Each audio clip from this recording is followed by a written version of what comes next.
Hey there, Jesse Moore. Fred Boskus, we're with Bigot Street Properties.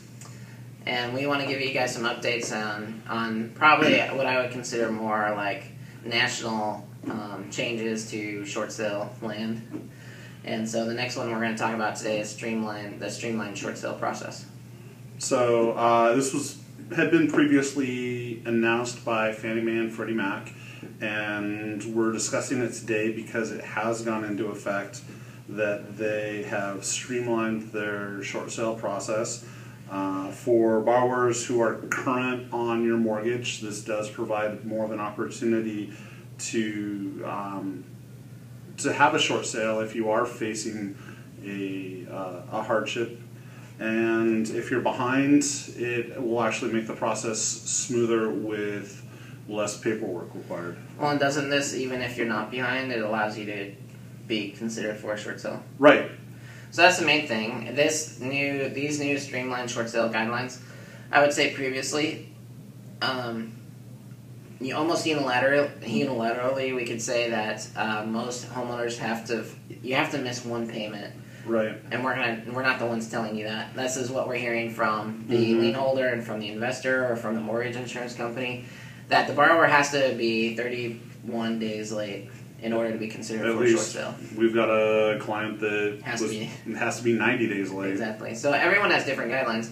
What this is saying is that in specific cases where Fannie Mae and Freddie Mac are the investor, they will actually now consider short sales where you're current on your payments. And this is good news because we do get this question a lot. And again, we're never going to be the ones to tell you to stop making your payments. But essentially, as we give hypothetical situations or as we give testimonials to clients relating the stories of past experience, almost everyone has had to miss at least one payment. Right. So this is exciting news. In addition to that, the news about them offering, essentially what they're allowed to do now is offer up to $6,000 to a second lien holder.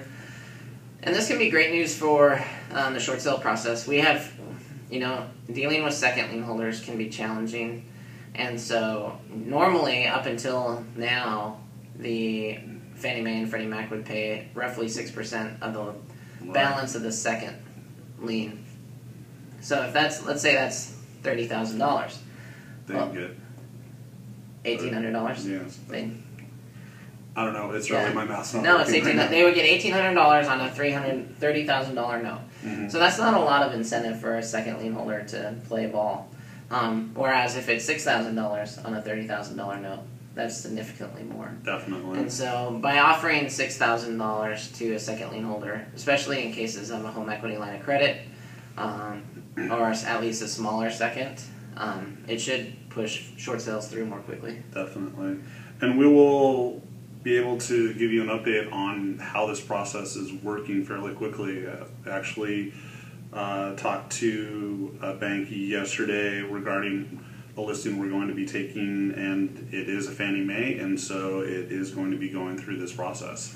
Now, the one thing that I am holding my breath on just a little bit is that they're pretty clear in these guidelines to state that they will probably be asking the seller for a contribution. If you are current, yes. Yeah. So if you're current, so here's the rub. Here's the rub. You can be current on your payments, and it'll affect your credit less, but you're going to end up paying out of pocket. Right. Or you can be late on your payments and possibly not pay anything out of pocket. Right. It's bureaucratic policy. It doesn't make all the sense in the world, but I understand.